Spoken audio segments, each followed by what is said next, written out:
Bonjour à tous, bienvenue sur Déclic Numérique dans cette nouvelle vidéo. Aujourd'hui on retourne sur Photoshop et je vais vous montrer comment réaliser un effet mat sur vos photos. C'est parti.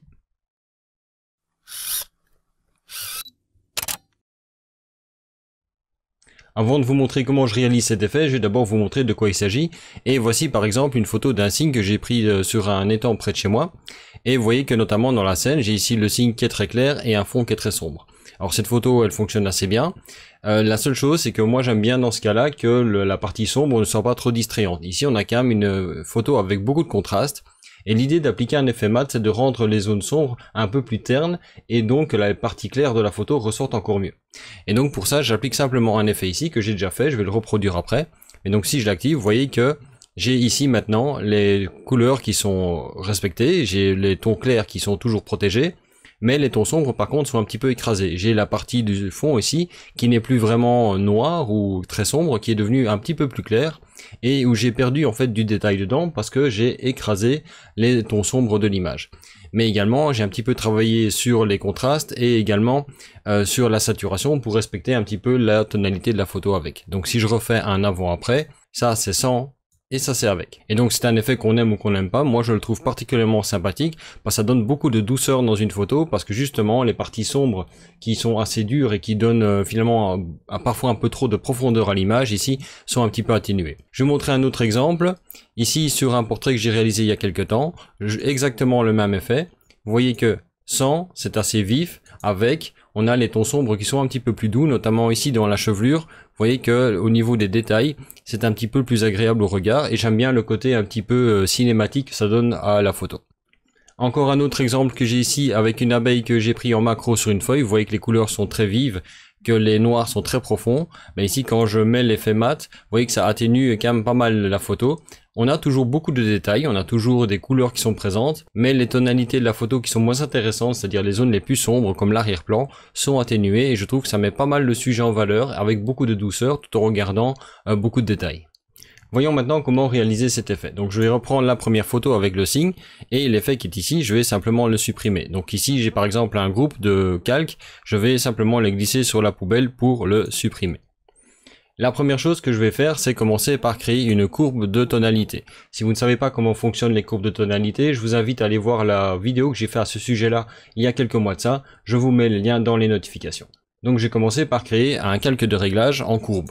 J'ai donc mon calque qui s'applique au-dessus de la photo et j'ai donc ici dans les propriétés. Donc si vous n'avez pas les propriétés affichées, vous pouvez aller dans Fenêtre et cliquez ici sur propriétés, comme ça à ce moment-là vous aurez un panneau de propriétés qui va s'afficher. Donc ici j'ai donc la courbe de tonalité que je peux utiliser en RGB, en rouge, en vert, en bleu. De nouveau je fais référence à la vidéo que j'ai fait à ce sujet-là il y a quelques temps. Ici ce qui nous intéresse c'est uniquement de travailler sur la luminosité, donc je vais utiliser la courbe RGB. La première chose que je veux faire c'est rendre les tons sombres moins sombres. Donc je vais prendre le point bas ici et je vais le relever. Donc je vais être à peu près ici à ce niveau-là. Vous voyez que maintenant ma photo est devenue très terne. Alors je veux pas non plus que toute la photo soit impactée. Je veux que mes hautes lumières et je veux que mes tons moyens ne soient pas touchés. Donc ce que je vais faire, c'est mettre des points qui vont contraindre cette courbe à différents endroits. Donc pour rappel, la partie gauche de la courbe, ce sont les tons sombres, la partie droite, ce sont les tons clairs. Donc je veux ici que ma courbe en fait reprenne sa forme normale, donc la diagonale qui est indiquée ici en sombre, jusqu'à peu près 2/3 de sa dimension. Donc ici je vais commencer par prendre un premier point et je vais le ramener sur la ligne d'origine. Je vais faire la même chose un petit peu plus loin ici.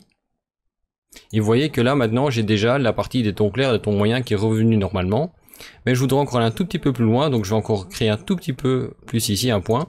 Et vous voyez que du coup ici j'ai maintenant cette ligne qui est redevenue bien droite avec une partie ici qui vient en courbe et qui donc écrase un petit peu les tons sombres. Donc déjà maintenant si je fais un avant-après, vous voyez que j'ai la partie sombre de la photo qui est altérée, mais pas trop la partie claire.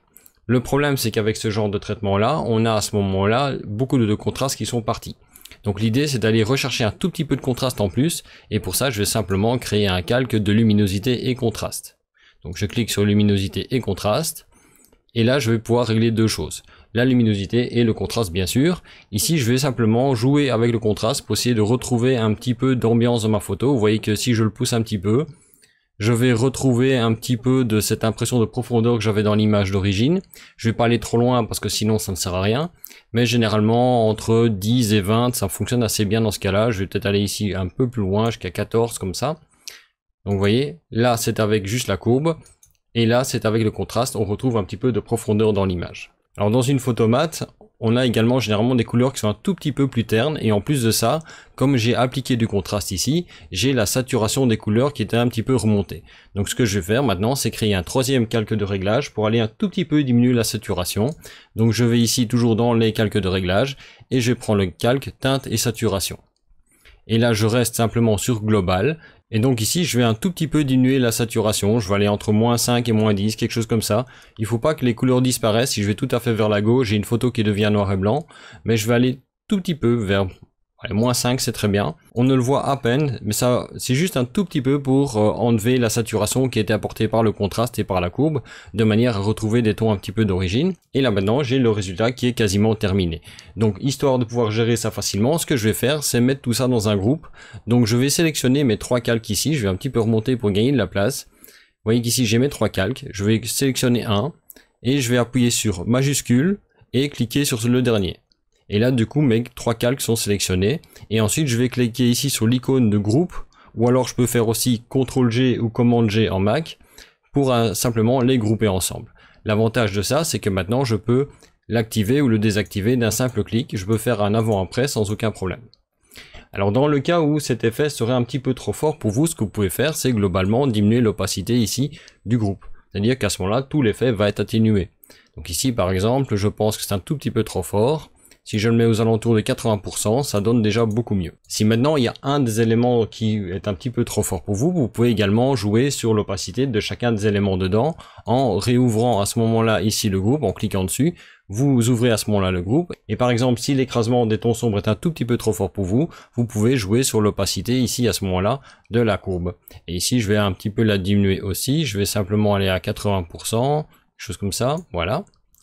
Et maintenant, si je fais un avant et après, vous voyez que j'ai de nouveau mon effet mat qui est appliqué. Histoire de refaire l'exercice, je vais l'appliquer de nouveau sur le portrait. Donc je supprime ce que j'avais déjà créé et j'ai donc mon portrait de base. Donc je commence de nouveau par créer une courbe de tonalité. Je reprends un petit peu de place ici pour voir ce que je fais. Je vais commencer simplement par relever les noirs pour que la photo devienne un peu plus fade. Ensuite, je vais la contraindre ici pour retrouver la position sur la ligne. Je vais faire la même chose un petit peu plus loin. Et enfin, je vais prendre un point ici pour provoquer un petit peu un écrasement des noirs un petit peu plus fort ici. Et vous voyez que directement, j'ai un aspect mat qui apparaît, un aspect un petit peu moins vif et un petit peu moins profond dans les noirs. Ensuite, je vais donc créer le calque de luminosité et contraste. Et là, je vais pousser le contraste juste pour aller retrouver un petit peu de profondeur, surtout pour un portrait. C'est intéressant d'avoir un petit peu de contraste dedans pour retrouver les différences entre les zones claires et les zones sombres. Donc ici, je peux même le pousser assez loin en fait. Je pense que ça marche assez bien ici. Et par contre, de nouveau, puisque j'ai poussé le contraste, la saturation des couleurs a été un petit peu augmentée. Donc je vais reprendre un calque de teinte et saturation. Et je vais un tout petit peu diminuer la saturation ici. Et enfin, pour pouvoir gérer les choses plus facilement, je vais faire un groupe de ça. Donc je clique sur le premier calque, je fais majuscule, je clique sur le deuxième calque, je clique sur le bouton de groupe, et à ce moment-là, maintenant j'ai un groupe qui contient tous les faits. Ici par exemple, sous le portrait, ce qui m'ennuie un petit peu, c'est que le fait d'avoir écrasé les noirs a fortement assombri l'œil, et je perds un petit peu le détail. Ce que je peux faire pour corriger ça, c'est appliquer un masque de fusion. Si vous ne savez pas comment les masques de fusion fonctionnent, je vous invite à aller voir la vidéo que j'ai fait à ce sujet-là, il y a quelques mois également. Je la mets aussi dans les notifications de la vidéo. Donc ici, je clique simplement sur le bouton masque de fusion, ce qui crée automatiquement un masque blanc. Je rappelle que dans le masque de fusion, toute la partie blanche est appliquée, si c'est noir, c'est pas appliqué, et les tonalités entre les deux gèrent un dégradé dans l'application de l'effet. Moi, ce que je voudrais ici, c'est un petit peu réduire l'effet sur l'œil pour retrouver un petit peu la profondeur de l'œil et le détail dans l'œil. Donc, ce que je vais faire, c'est prendre une brosse. Je vais m'assurer d'être ici en noir. Et donc, je vais prendre un flux qui va être aux alentours de 10%. Et je vais aller peindre un tout petit peu sur l'œil délicatement pour retrouver du détail. Et donc ici, je vais aller simplement reprendre un petit peu de détail sur l'œil. Chaque fois que je repasse, il y a un petit peu plus de noir qui est appliqué. Je vais le faire un petit peu de l'autre côté aussi, un petit peu moins parce que l'œil est plus loin. Je vais le faire un petit peu sur les sourcils aussi. Et peut-être un petit peu sur les lèvres pour retrouver un petit peu de couleur dans les lèvres. Et donc maintenant, si je fais Alt ou Option en Mac et que je clique sur le masque, vous voyez ici que j'ai le masque de fusion qui est mis. Et donc l'effet est appliqué sur toute l'image, sauf sur les parties qui sont en noir ou un petit peu moins si c'est une partie en grise. Et donc maintenant, quand je fais un avant-après, Vous voyez que j'ai bien cette partie mat qui est appliquée au niveau des cheveux, au niveau du fond, mais nettement moins au niveau de l'œil et au niveau des lèvres, ce qui permet de quand même garder un beau contraste dans la photo. Voilà donc comment réaliser un effet mat sur vos photos. Alors ça ne fonctionne pas forcément sur toutes les photos. Essayez plutôt de l'appliquer sur des photos où le sujet est plus clair que l'arrière-plan. Si votre sujet est très foncé, si l'ensemble de la scène est très foncé, vous allez écraser les détails. Et donc ça ne va pas rendre service à votre photo. Mais quand vous avez un sujet qui se détache bien, une zone de la photo qui est plus claire, et que la partie la moins importante est la partie sombre de la photo, à ce moment-là, généralement, ça va atténuer la richesse des détails.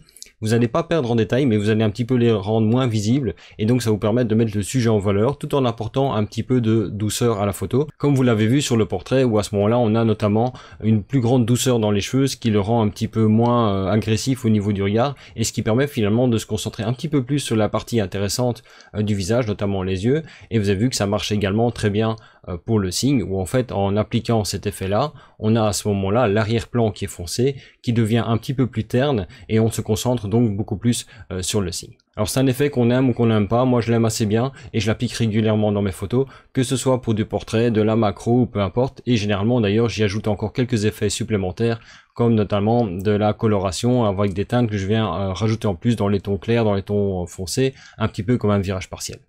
Voilà donc comment réaliser un effet mat sur vos photos dans Photoshop. Si vous avez des questions, n'hésitez pas à le faire dans les commentaires. Si cette vidéo vous a plu, comme d'habitude, likez-la, commentez-la, partagez-la. Surtout, dites-moi ce que vous en avez pensé. N'oubliez pas de vous abonner à la page Facebook de Déclic Numérique. Il y a également le compte Twitter de Déclic Numérique et mon compte Instagram. Comme d'habitude, vous retrouvez les liens de tout ça à la fois dans la description de la vidéo, mais aussi dans la bannière de la chaîne. Et sinon, moi je vous dis à la semaine prochaine pour une nouvelle vidéo sur Déclic Numérique.